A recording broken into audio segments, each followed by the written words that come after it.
வணக்கம். இது news minute Tamil மற்றும் தி டிபேட் இணைந்து வழங்கும் நேரலை. 2024 தேர்தல் முடிவுகளுக்கு பிறகு மத்தியில் ஒரு கூட்டணி ஆட்சி அமைய இருக்கிறது. அதுல மிக முக்கியமான பங்கு ஆற்றக்கூடிய இரண்டு கட்சிகள், டிடிபி மற்றும் நிதிஷ்குமாருடைய ஜேடியு கட்சி, பல்வேறு விதமான கோரிக்கைகள் அவங்க வச்சிருக்காங்க. குறிப்பா அவங்களுக்கு தேவையான கேபினெட் போஸ்ட், அதுக்கப்புறம் எந்தெந்த இலாக்காக்கள் வேணும், அதுக்கப்புறம் அதையும் தாண்டி சில கோரிக்கைகள்லாம் அவங்க வச்சிருக்காங்க. இது ஒரு விதமான அந்த பேச்சுவார்த்தை அப்படின்னு நடந்துட்டு இருக்கு. இன்னும் அந்த பேச்சுவார்த்தையில இழுபறி இருக்கிற மாதிரி தெரியல. ஆனால் அந்த பேச்சுவார்த்தை எல்லாம் பாஜகவை கொஞ்சம் அதிர்ச்சி அடைய வைத்திருக்கிறது. ஏன்னா பத்திரிகையில வரக்கூடிய செய்திகள்லாம் பாத்தீங்கன்னா டிடிபிக்கு ஸ்பீக்கர் போஸ்ட் வேணும் அப்படின்னு கேட்கறாங்க, ஜேடியுக்கு என்டிஏ கன்வீனர் போஸ்ட் வேணும்னு கேட்கறாங்க. இதெல்லாம் முக்கியமான பதவிகள். இதையெல்லாம் பாஜக கொடுக்க தயாராக இருக்கிறதா அப்படின்ற ஒரு கேள்வி என்பது தற்போது எழுந்துள்ளது. இதை பற்றி நம்மோடு பேசுவதற்காக தி டிபேட் உடைய ஆசிரியர் மனோஜ் அவர்கள் இருந்திருக்கிறார். மனோஜ் பல ஆண்டு காலம் டெல்லியில் பணியாற்றி இருக்கிறார். மனோஜ், இழுபறியா அல்லது இன்னும் சுமூகமான பேச்சுவார்த்தை தானா? இல்ல, ஆக்சுவலி சோஃபார் நம்ம விசாரிச்ச வரைக்கும் பார்க்கும் பொழுது எல்லாருமே ஆட்சி அமைக்கிறதுல இல்ல மோடி பதவி ஏற்பதுல பிரச்சனை இல்லை. எல்லாருமே ஓகே, நம்ம கவர்மெண்ட் ஃபார்ம் பண்ணுவோம் அப்படின்னு சொல்லிட்டாங்க. பட் என்னன்னா, கீ பார்ட்னரா இருக்கக்கூடிய சந்திரபாபு நாயுடுவும் நிதிஷ்குமாரும் அவங்களுக்கான போர்ட்போலியோ வேணும் அப்படின்றத கேட்டிருக்காங்க. பிஜேபியும் ஓகே, உங்களை சேர்த்துட்டு கவர்மெண்ட் ஃபார்ம் பண்றதுல பிரச்சனை இல்லை, ஏன்னா மற்ற அலையன்ஸ் பார்ட்னர்ஸும் இருக்காங்க, அப்னாதல் போன்றவர்கள், ஷிண்டே போன்றவர்களாம் இருக்காங்க. ஸோ எல்லாரையும் சேர்த்து நம்ம பண்ணிடலாம் அப்படின்றத சொல்லியிருக்காங்க. ஸோ அதனால ஓகே, நம்ம கவர்மெண்ட் ஃபார்ம் பண்றோம் அப்படின்ற லெவல்ல ஓகேவா இருக்காங்க. ஆனா என்னென்ன போர்ட்போலியோவை கொடுக்கறது அப்படின்றதான் இப்ப இருக்கக்கூடிய சிக்கலாக இருக்கிறது. ஜேடியுவை பொறுத்த வரைக்கும் பார்த்தோம் அப்படின்னா அவங்க ஒரு 3 போர்ட்போலியோ கேட்கறாங்க. அட்லீஸ்ட் 3 கேபினெட் பர்த் எங்களுக்கு கண்டிப்பா வேணும் அப்படின்னு சொல்லி கேட்கறாங்க. குறிப்பாக கீ போர்ட்போலியோஸ்ல அட்லீஸ்ட் 1, அதாவது இப்ப ஹோம் மினிஸ்ட்ரி, டிஃபென்ஸ், பினான்ஸ் மாதிரி இருக்கக்கூடிய கீ போர்ட்போலியோஸ்ல 1ஆவது நீங்க எங்களுக்கு கொடுக்கணும், அப்ப எங்களுக்கு ஒரு ஹோல்டு இருக்கும் அப்படின்றது ஜேடியுவோட டிமாண்டா இருக்கு. இன்னொரு விஷயம், டிடிபியும் சரி ஜேடியும் சரி 2 பேருமே ஒரு ஸ்பெஷல் கேட்டகரி எங்களுக்கு ஸ்டேட்ஸுக்கு வேணும். ஏன்னா நம்ம ஆந்திராவை பொறுத்த வரைக்கும் பார்த்தோம் அப்படின்னா, ஆந்திரா தெலுங்கானா பிரிவினைக்கு பிறகு, பிரிக்கப்பட்டதற்கு பிறகு அவங்களுக்கு நிறைய பிரச்சனைகள் இருக்கு. ஏன்னா ஹைதராபாத் தெலுங்கானா கூட போயிடுச்சு. ஸோ ஒரு ஃபண்டிங்ல நிறைய இஷ்யூஸ் இருக்கு, இன்வெஸ்ட்மெண்ட்ஸ் வர்றதுல பிரச்சனைகள் இருக்கு அப்படின்றதெல்லாம் இருக்கு. ஸோ அதனால ஒரு ஸ்பெஷல் கேட்டகரி ஸ்டேட்டஸ் வேணும் எங்களுக்கு அப்படின்னு கேட்கறாங்க. பீகாரும் அதை இன்சிஸ்ட் பண்றாங்க. ஸோ ஜனதாதளை பொறுத்த வரைக்கும் அவங்களுடைய ஸ்போக்ஸ் பர்சன்ஸ் நம்ம பேசும் வரைக்கும் அவங்க என்ன சொல்றாங்க அப்படின்னு பாத்தீங்கன்னா, அட்லீஸ்ட் எங்களுக்கு railways and rural development, agricultural, water resources, heavy industries, so இந்த டிபார்ட்மெண்ட்ஸ்ல ஏதாவது ஒன்றை கொடுக்க சொல்லுங்க. ஐ மீன் இதுல ஏதாவது ஒரு 2 போர்ட்போலியோவும் ஒரு முக்கியமான போர்ட்போலியோவும் கொடுங்கன்ற மாதிரி அவங்க கேட்டுக்கிட்டு இருக்காங்க. பிளஸ் இன்னொரு முக்கியமான டிமாண்ட் ஜேடியுவை பொறுத்த வரைக்கும் எலெக்ஷன்ஸை முன்னாடியே கொண்டு வர்றது. இப்போ ஒரு மூடு இருக்கு அங்க, ஸோ அந்த மூடை வச்சுக்கிட்டு எலெக்ஷன்ஸ் அட்வான்ஸ் பண்ணலாம்னு அவங்க யோசிக்கிறாங்க. சோ அப்ப அந்த மாநில தேர்தல்களை அட்வான்ஸ் பண்றது, அந்த அசெம்பிளி எலெக்ஷனை அட்வான்ஸ் பண்றது. ஆமா. சோ ஸ்டேட் எலெக்ஷன் அட்வான்ஸ் பண்றது நல்லா இருக்கும்ன்ற மாதிரி ஜேடியு நினைக்குது. அதுக்கு யூனியன் கேபினெட் ஒப்புதல் கொடுக்க வேண்டிய அவசியமும் இருக்குது. ஸோ அதனால அதையும் அவங்க ஒரு டிமாண்டா வச்சிருக்கிறாங்க. சந்திரபாபு நாயுடுவை பொறுத்த வரைக்கும் அவர்கிட்ட டிமாண்ட்ஸ் இருக்கு, ஆனா அதை அழுத்தி கேட்கும் அளவுக்கான சிக்கல்களும் இருக்கு. ஸோ அதனால டிடிபி நம்ம part of the government and ஒரு மினிமம் 3 கேபினெட் பர்த், ஒரு எம்ஓஎஸ் வேணும் அப்படின்ற டிமாண்ட்ஸை வச்சாலும் கூட அது ரொம்ப அழுத்தல அப்படின்னு சொல்லி ஒரு தகவல் இருக்கு. ஏன்னா அவர் இல்ல, அதான் டெல்லியில இருந்து வரக்கூடிய தகவல்கள் என்ன இருக்கு அப்படின்னு பாத்தீங்கன்னா, ஒரு 3ல இருந்து 4 கேபினெட் பர்த்ஸை அவங்க கேட்கறாங்க. குறிப்பா அவங்க எதிர்பார்க்கிறது aviation and IT, MOS IT கேட்கறாங்க அப்படின்னு சொல்லிட்டு சொல்றாங்க. பிளஸ் உங்களுக்கு அந்த எம்ஓஎஸ் ஃபினான்ஸ் ஆச்சும் கொடுங்க எங்களுக்கு அப்படின்றாங்க. ஸோ அந்த ஃபினான்ஸ் போர்ட்போலியோ அப்படின்றதுல கொஞ்சம் டிடிபி ப்ரெஷரைஸ் பண்றாங்க. ஏன்னா உங்களுக்கு அந்த ஸ்பெஷல் ஸ்டேட்டஸ் ஆந்திராவுக்கு கேட்கறதுனால அந்த பினான்ஸ் போர்ட்போலியோ நம்ம கையில இருந்துச்சுன்னா அந்த கோரிக்கையை நம்ம இன்னும் கொஞ்சம் வலுவாக வைக்க முடியும், நம்ம உள்ள போய் என்ன இருக்கு அப்படின்றத பார்க்க முடியும் அப்படின்றது டிடிபியுடைய எண்ணமாக இருக்கலாம். பட் பாஜகவை பொறுத்த வரைக்கும் என்ன சொல்றாங்கன்னா, முக்கியமான போர்ட்போலியோ எதுவுமே நாங்க வந்து கூட்டணி கட்சியினருக்கு கொடுக்க போவதில்லை. ஹோமா இருக்கட்டும், பினான்ஸா இருக்கட்டும், அல்லது டிஃபென்ஸா இருக்கட்டும், அல்லது ரயில்வேஸா இருக்கட்டும், அதுக்கப்புறம் லா அண்ட் ஐடி, இந்த மினிஸ்ட்ரிஸ் எல்லாம் வந்து கூட்டணி கட்சியினருக்கு கொடுக்க முடியாது. ஒன்னா நம்ம வந்து கவர்மெண்ட்டை ஃபார்ம் பண்ணலாம், ஆனா இதெல்லாம் கொடுக்க முடியாது அப்படின்றாங்க. பட் அந்த ரயில்வேஸ் வந்து கடந்த காலங்கள்ல பாத்தீங்கன்னா லல்லு பிரசாத் யாதவ் வந்து அதற்கு அமைச்சராக இருந்திருக்கிறார் அப்படின்னும் போது, பீகார்ல ஒரு ரயில்வே மினிஸ்டர் பீகார்ல இருந்து வருகிறார் அப்படின்னும் போது அது ஒரு பெருமையான விஷயமாக இருக்கும் அப்படின்னும் போது ஜேடியு அதை எதிர்பார்க்கிறாங்கன்னு நினைக்கிறேன். சோ டிடிபி நீங்க சொன்ன மாதிரிதான் ஒரு மாதிரி எந்த பிரச்சனையும் இல்லாம, ரொம்ப பிரஷரைஸ் பண்ணாம, ரொம்ப ஃபோர்ஸ் பண்ணாம அவங்க வந்து ஒரு சுமூகமான பேச்சுவார்த்தை தான் நடத்திட்டு இருக்காங்க. எங்களுடைய கொலீக்ஸ் கூட ஆந்திராவில் இருக்கக்கூடிய டிடிபி தலைவர்கள்ட்ட பேசும்போது ரொம்ப ஸ்பெசிபிக்கா எந்த டிமாண்டும் நாங்க வைக்கல, பேச்சுவார்த்தை நடந்து கொண்டு இருக்கிறது. இன்னைக்கு கூட ஒரு இன்டர்னல் மீட்டிங் நடந்துச்சு. அதுல சந்திரபாபு நாயுடு பார்ட்டி தலைவர்களுடைய எண்ணம் என்னவாக இருக்கிறது, கோரிக்கை என்னவாக இருக்கிறது அப்படின்லாம் கேட்டுக்கிட்டாங்க. நாளைக்கு எல்லா எம்பிஸும் வந்து இன்னைக்கு நைட்டு டெல்லிக்கு போறாங்க, நாளைக்கு டெல்லியில மீட்டிங் இருக்கு. சோ அந்த மீட்டிங்ல ஸ்பெசிபிக் டிமாண்ட் என்ன அப்படின்றத வந்து நாம சொல்லுவோம் அப்படின்னு சொல்லியிருக்காங்க. சோ கிட்டத்தட்ட இது பாஜக கையாளக்கூடிய ஒரு புது பிரச்சனையாக இருக்கிறது. ஏன்னா 10 ஆண்டு காலம் இந்த மாதிரி அலையன்ஸ் பார்ட்னர்ஸோட பேச்சுவார்த்தை நடத்துவதோ அல்லது அவங்களுடைய மனம் கோணாம அவங்களுக்கு எந்த விதமான ஒரு பிரச்சனையும் ஏற்படாமல் இந்த மாதிரி பேச்சுவார்த்தை நடப்பது எல்லாம் வந்து பேச்சுவார்த்தை நடத்துறது பாஜகவுக்கு ஒரு புதிய அனுபவம் தான், ஒரு புதிய சிக்கல் தான். டெல்லியில back to back meetings JP Nadda அமித்ஷாவை சந்தித்தது, அங்கேயும் வந்து அந்த ஒரு பேச்சுவார்த்தை அப்படின்றது நடந்துட்டு இருக்கு. சோ அந்த பிக் பிரதர் ஆட்டிடியூட காமிக்க முடியாதுல்ல பாஜக இனிமேட்டும். இப்போதைக்கு அதுக்கான ஒரு ஹோல்டே அவங்க கிட்ட இல்லை. இப்ப அதுதான் அவங்களுக்கான பிரச்சனையே.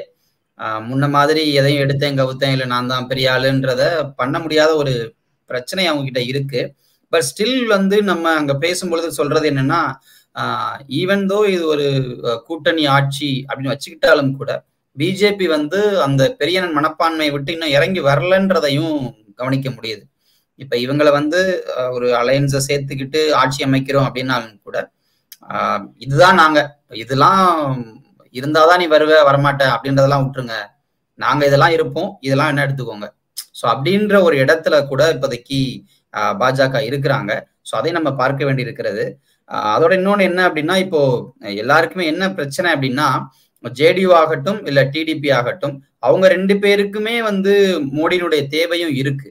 ஸோ அப்படிங்கிறப்போ அவங்களும் நிறைய டிமாண்ட் பண்ணி இந்த கவர்மெண்ட் ஃபார்மேஷனை இல்ல மோடி பதவி இருக்கிறத தள்ளி போட மாட்டாங்க, அதற்கான வாய்ப்புகள் குறைவு அப்படிங்கிறாங்க.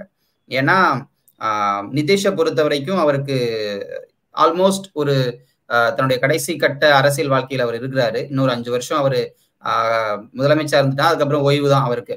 ஸோ அந்த மாதிரி ஒரு நேரத்தில் இருக்காரு. சந்திரபாபு நாயுடுக்கும் தன்னுடைய மகனை அடுத்தடுத்து அவர் பெருசாக்கி ஆந்திர அரசியல்ல பெரியாளாக்க வேண்டிய கடமையும் இருக்கு. பிளஸ் இப்பதான் ஜெகன்ட்ட வந்து மக்கள் கொடுத்துருக்காங்கன்றப்போ அதை நோக்கி போக வேண்டிய கட்டாயம் இருக்கு.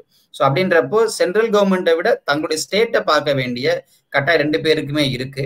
இதுல யாரோ ஒருத்தர் இல்லாட்டி கூட கவர்மெண்ட் ஃபார்ம் இட முடியும்ன்ற நம்பிக்கை பிஜேபிக்கு வந்திருக்கு.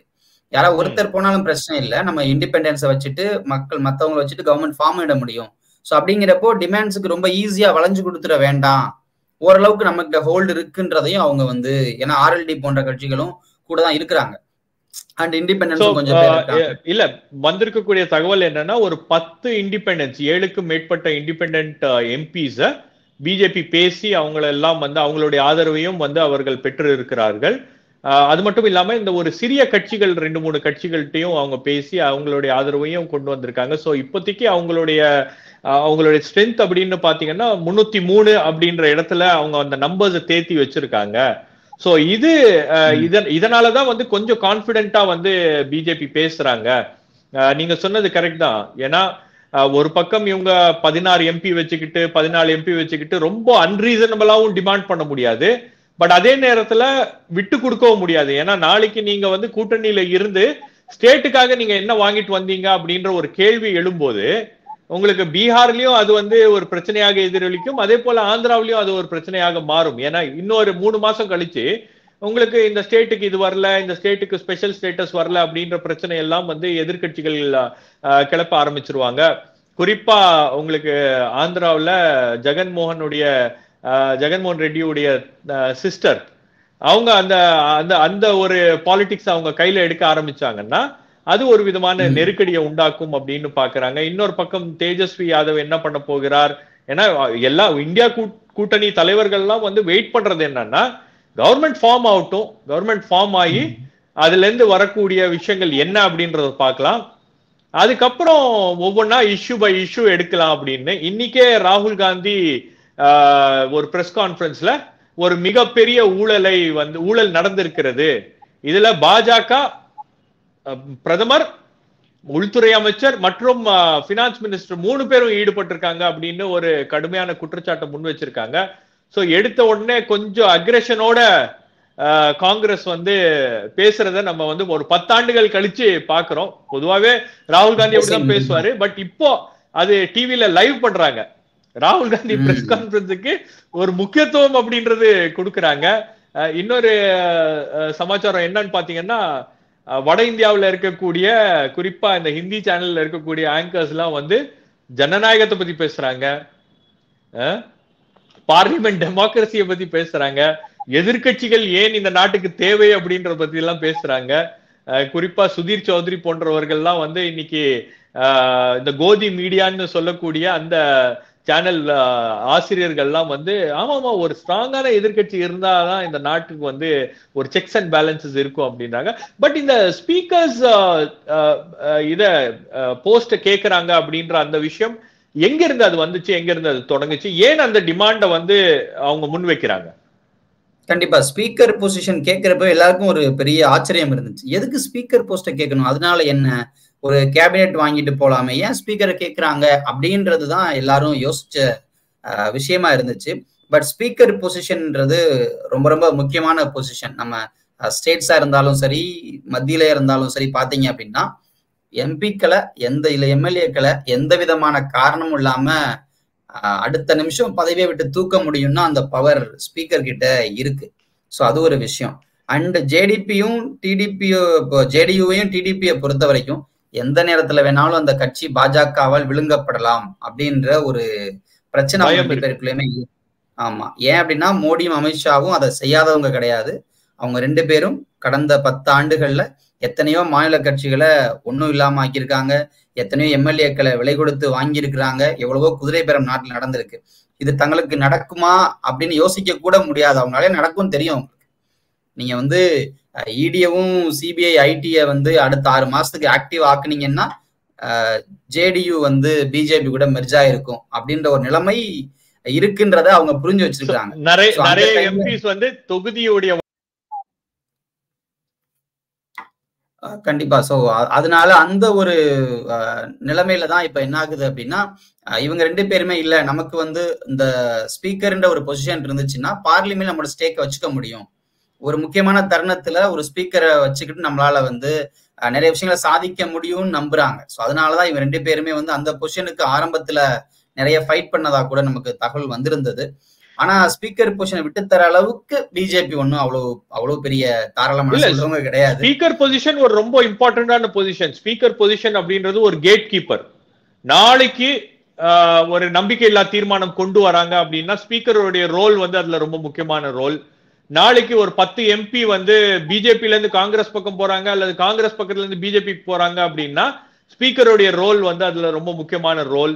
மற்ற கட்சிகள்ல இருக்கக்கூடிய எம்பிக்கள் வந்து இந்த பக்கம் வராங்க, குறிப்பா ஜேடியூவா இருக்கட்டும் அல்லது டிடிபியா இருக்கட்டும், அதுவும் வந்து உங்களுக்கு வந்து ஸ்பீக்கருடைய தீர்ப்பு தான் அந்த விஷயங்கள்ல ஃபைனலா இருக்கும். 2வது பில்ஸ் கொண்டு வரும்போது ஸ்பீக்கருடைய ஆபீஸுக்கு நீங்க இன்டிமேட் பண்ணணும். சோ நீங்க யாருக்கும் தெரியாம திடீர்னு ஒரு பில் எல்லாம் கொண்டு வர முடியாது. அதுக்கப்புறம் கவர்மெண்ட் என்ன பிளான் பண்ணுது, இந்த பார்லிமெண்ட் செஷன் நடத்துறாங்க அப்படின்னா அது என்ன திட்டமிடுதல் இருக்கு, என்னென்ன பில்ஸ் இன்ட்ரடியூஸ் பண்ண போறாங்க, என்னென்ன விஷயங்கள் மாற்றங்கள் எல்லாம் கொண்டு வராங்க அப்படின்றது பெரிய பாலிசி டிசிஷன் ஏதாச்சும் எடுக்கிறாங்க அப்படின்னா நீங்க இந்த பக்கம் கூட்டணி கட்சிகளுக்கு தெரியாம கூட ஒரு டிசிஷன் எடுக்கலாம். ஆனா ஸ்பீக்கருக்கு தெரியாம நீங்க அதை பண்ண முடியாது. அப்போ ஸ்பீக்கருடைய பதவி அப்படின்றது இந்த பார்லிமெண்ட்டை நடத்துறதும் இந்த அரசாங்கத்துடைய நடவடிக்கையில ரொம்ப முக்கியமான ஒரு ரோலை பிளே பண்ணுது அப்படின்னும் போது அதுதான் வந்து கேட் கீப்பிங்கான ஒரு மிக முக்கியமான விஷயமாக இருக்கிறது. ஏன்னா யூபிஏ அரசாங்கத்துல சோம்நாத் சாட்டர்ஜி சிபிஎம் வந்து ஸ்பீக்கர் சோம்நாத் சாட்டர்ஜியை வந்து கொண்டு வந்தாங்க. அப்போ ஓரளவுக்கு ஒரு கண்ட்ரோலர் அப்படின்றது எங்கேயோ ஒரு இடத்துல இருந்துச்சு. நீங்க ரொம்ப அதிகமா வந்து இவங்க நினைச்சதெல்லாம் செய்ய முடியாத ஒரு சூழலை அப்போ உருவாக்கி வச்சிருந்தாங்க. அதுவும் வந்து ஸ்பீக்கருடைய ஆபீஸுக்கு ஒரு அழுத்தம்லாம் உங்களுக்கு கொடுக்க முடியாது. அவங்க வந்து எடுக்கக்கூடிய முடிவுகளுக்கு நீங்க வந்து அரசியல் ரீதியா ஒரு பெரிய அழுத்தம்லாம் நீங்க வெளியே இருந்து கொடுக்க முடியாது. கொஞ்சம் இண்டிபெண்டா ஒரு மூன்றாவது கட்சியுடைய நபராக இருந்தாங்கன்னா அதை செய்ய முடியாது. சோ இதெல்லாம் வந்து ஒரு மிக முக்கியமான விஷயங்களாக இருக்கிறது. அதனால்தான் அந்த ஒரு டிமாண்ட் அப்படின்றது வந்து ரொம்ப கீனா அதை வாட்ச் பண்றாங்க. இன்னொரு டிமாண்டும் எழுதிருக்கு மனோஜ், என்னன்னா நீங்க ஸ்பீக்கர் பதவி கொடுக்கலன்னா பரவாயில்ல கொடுக்காதீங்க, ஆனா எங்களுக்கு என்டிஏ ஆமா, நீங்க பேசிட்டு இருந்தது என்டிஏ கன்வீனர் போஸ்ட் அப்படின்றதும் ரொம்ப முக்கியமான போஸ்ட். ஏன்னா என்டிஏ கன்வீனர் போஸ்ட் அப்படின்றது it's equivalent to prime minister போஸ்ட்னு கூட நம்ம சொல்லலாம். ஏன்னா இப்ப கவர்மெண்ட் அவங்களோடது. ஸோ அப்படிங்கிறப்போ அது ஒரு கேபினெட் மினிஸ்டர் அளவுக்கு ஒர்த்து உள்ள ஒரு போஸ்ட். அந்த போஸ்ட் தான் வந்து மொத்த கட்சிகளையும் ஒருங்கிணைக்கக்கூடிய, இல்ல கட்சிகள்ல ஏதாவது முடிவெடுக்கணும்னா அதையெல்லாம் கட்டுப்படுத்தக்கூடிய ஒரு பொசிஷனா இருக்கும். சந்திரபாபு நாயுடு அந்த பொசிஷன்ல இருந்திருக்கார். சந்திரபாபு நாயுடு கன்வீனரா இருந்த சமயத்துல அவருக்கு சேர் இழுத்து போட்டு உட்கார வச்ச இடத்துல நரேந்திர மோடி இருந்திருக்கிறார். அப்ப அந்த கூட்டத்திலே இல்லாத ஒரு நபரா அமித்ஷா இருந்திருக்கிறார். சோ அப்படிப்பட்ட ஒரு நாட்களும் இருந்துச்சு. மீண்டும் அதே நாட்கள் நடக்குமா அப்படின்னு கூட தெரியல. பட் அந்த அளவுக்கு ஒரு பவர்ஃபுல்லான போஸ்ட்ன்றது இந்த கன்வீனர் போஸ்ட். அதான் சொல்றாங்க. இப்ப ஜேடியு நிதிஷ்குமார் என்ன கேட்கிறாருன்னா, நீங்க ஸ்பீக்கர் போஸ்ட் கொடுக்கல அப்படின்னா கன்வீனர் போஸ்ட் கொடுங்க. இப்ப என்டிஏ கன்வீனர் அப்படின்னா என்டிஏல இருக்கக்கூடிய அந்த கூட்டணியில இருக்கக்கூடிய எல்லா கட்சிகளுக்கும் இவர் தான் தலைவர். சோ அங்க ஒரு முக்கியமான ரோலை வந்து நிதிஷ்குமார் போன்றவர்களால அசியூம் பண்ண முடியும். இன்னொரு பக்கம் பாத்தீங்கன்னா உங்களுக்கு பீகார்ல சிராக் பாஸ்வானும் வந்து கேபினெட்டுக்குள்ள வராரு. அவருக்கும் ஏதோ ஒரு போஸ்ட் கொடுக்குறாங்க, கேபினெட்டுக்குள்ள கொடுக்குறாங்க. சோ அவருக்கு அப்பா எப்படி கேபினெட்ல இருந்தாரோ அதே மாதிரி அவரும் வந்து கேபினெட்ல இருப்பார் அப்படின்றாங்க. சோ அவருக்கு ஒரு கேபினெட் பதவி கொடுக்கும் போது நிதிஷ்குமார் அதை விட கூடுதலான பதவிகளை தான் வாங்கணும், கொஞ்சம் கௌரவமான பதவிகளை தான் வாங்கணும், கொஞ்சம் கௌரவமான கேபினெட் போஸ்ட தான் வாங்கணும். அப்போ இந்த விஷயமும் இந்த நெருக்கடியும் வந்து அவருக்கு இருக்கிறது. மகாராஷ்டிரால ஏக்நாத் ஷிண்டேவும் வந்து கேபினெட்டுக்குள்ள வராரு. சோ அவரையும் உள்ள கொண்டு வராங்க. ஜனசேனாவும் கேபினெட்டுக்குள்ள வருது அப்படின்றாங்க. அவங்களும் அந்த வேண்டுகோளை விடுத்திருக்காங்க அப்படின்றாங்க. சோ உங்களுக்கு இந்த பேச்சுவார்த்தை அப்படின்றது நாளைக்கும் தொடரும் அப்படின்றாங்க. நாளைக்கு தான் அபிஷியலா ஃபார்மலா டிடிபி எம்பிஸ் வந்து டெல்லியில இருக்க போறாங்க. அப்ப அந்த பேச்சுவார்த்தை அப்படின்றது நாளைக்கு தொடரும். நாளைக்கு அதுல ஒரு இறுதி வடிவம் கிடைக்கும் அப்படின்றாங்க. எல்லாமே வந்து பாத்தீங்கன்னா ஒரு ஸ்பெகுலேஷனா தான் இருக்கு. யாருமே வந்து உறுதியாக இதுதான் இவங்க கேட்கறாங்க அப்படின்றது சொல்லல. ரெண்டாவது என்டிஏ கன்வீனர் போஸ்ட் கேட்கறது, அதுக்கப்புறம் ஸ்பீக்கர் போஸ்ட் கேட்கறது பாஜகவுக்கு கொஞ்சம் ஷாக்காவே இருக்கு. ஏன்னா ரெண்டு முக்கியமான போஸ்ட் இவங்க கேட்கறாங்களே அப்படின்னு. மக்களுக்கே கொஞ்சம் புதுசுதான் அது. பிஜேபிக்கும் சரி மக்களுக்குமே புதுசு. என்ன திடீர்னு ஒரு ஸ்பீக்கர் போஸ்ட், திடீர் என்டிஏ கன்வீனர் போஸ்ட், இதெல்லாம் எங்கேயா பிடிச்சிட்டு கொண்டு வந்திருக்கீங்க அப்படின்ற அளவுக்கு பாருங்க. இந்த பதவிகள்லாம் எவ்வளவு முக்கியமான பதவிகளாக இருக்கிறது. சோ இது எல்லாமே அறுதி பெரும்பான்மை இருக்கும் போது இதை எல்லாத்தையும் வந்து அவங்க கையிலேயே வச்சிருந்தாங்க அப்படின்றதும் வந்து இதுல முக்கியமான விஷயமா இருக்கு. ஆமா, ஏன்னா என்டிஏ அந்த அவங்களுடைய என்னதான் என்டிஏன்ற ஒரு கவர்மெண்ட் வந்து 2014 இருந்து இருந்தாலும் கூட அதுல பெரிய லெவல்ல எந்த விதமான விஷயமும் இல்லை. ஏன்னா அறுதி பெரும்பான்மை அப்படின்றது பாஜக கிட்ட இருந்துச்சு.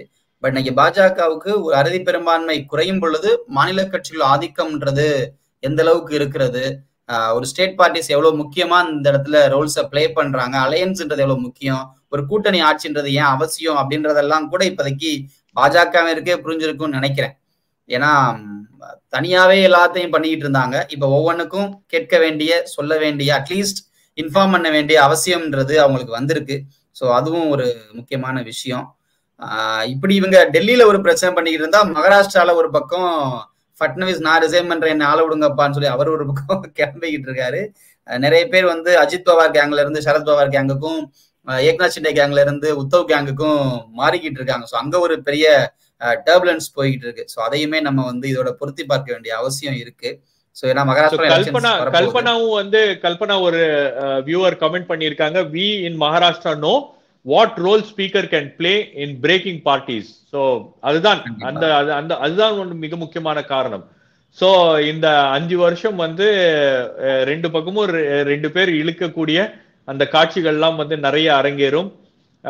ஸோ இன்னொரு பக்கம் இந்த ராகுல் காந்தியுடைய பிரஸ் கான்ஃபரன்ஸ்ல அவர் எழுப்பி இருக்கக்கூடிய அந்த பிரச்சனை அப்படின்றது ரொம்ப முக்கியமான பிரச்சனை. குறிப்பா எக்ஸிட் போல் வந்து வெளியிட்டு அந்த நம்பர்ஸை வந்து மீண்டும் பாஜக தான் ஆட்சிக்கு வருகிறது அப்படின்னு சொல்லிட்டு ஸ்டாக் மார்க்கெட்ல நிறைய இன்வெஸ்ட் பண்ணி அதில் வந்து பெரிய அளவுக்கு லாபம் அடைந்திருக்கிறார்கள். ரெண்டாவது உங்களுக்கு பாத்தீங்கன்னா ஒரு 3 நாள் இன்டர்வியூல தொடர்ந்து பிரைம் மினிஸ்டரும் சரி, உள்துறை அமைச்சரும் சரி, எல்லாருமே ஸ்டாக் மார்க்கெட்டை பத்தி பேசுவாங்க. நான் வந்து 4ஆம் தேதி ஸ்டாக் மார்க்கெட் வந்து உச்சத்துக்கு போயிரும் அப்படி இப்படின்லாம் பேசுறாங்க. அப்போ இதெல்லாம் என்ன இண்டிகேஷன் அப்படின்றது அவர் வந்து ஒரு கேள்வியை எழுப்பி இருக்காரு. இது ஒரு பிரச்சனையா மாறும் அப்படின்னு நினைக்கிறீங்களா நீங்க? கண்டிப்பா. ஏன்னா அவங்க இப்ப எப்படியும் ஒரு இடைக்கால பட்ஜெட் ஒண்ணு போடுவாங்க அண்ட் செஷனும் கன்வீன் பண்ணணும்.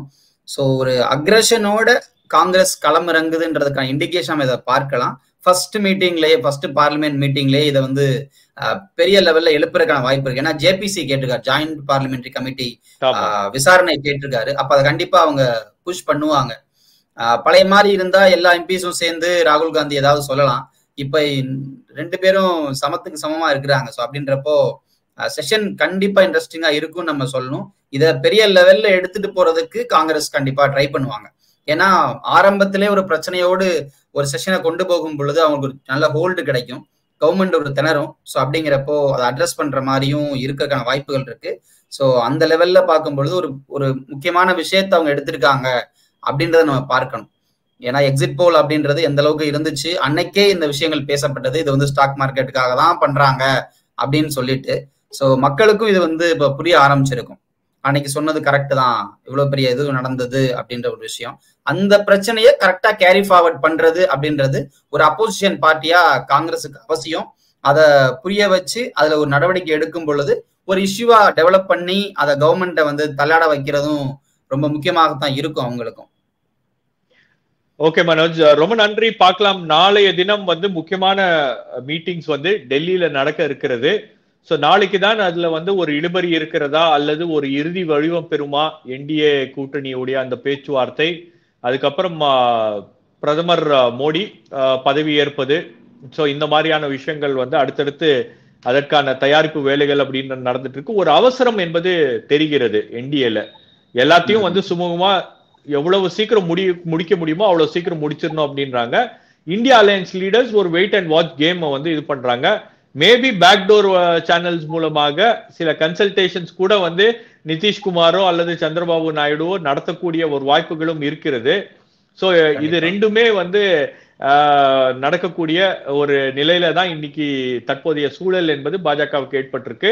கடந்த 10 ஆண்டு காலம் பாஜக நினைத்ததெல்லாம் செய்யக்கூடிய அந்த நிலையில இருந்த பாஜகவுக்கு இன்னைக்கு கூட்டணியில யாருக்கு எந்த அமைச்சரவை கொடுக்க வேண்டும், யார் அமைச்சரவையில இருக்க வேண்டும், யார் இருக்கக்கூடாது, இந்த மாதிரியான அந்த கூட்டணி கட்சியுடைய அழுத்தங்கள்லாம் வந்து தற்போது உருவாகி இருக்கிறது. ஸோ வரக்கூடிய நாட்கள்ல தான் தெரியும் இந்த பிரச்சனையில என்ன மாதிரியான ஒரு முடிவு கிடைக்க போகிறது அப்படின்னு பார்ப்போம். ரொம்ப நன்றி.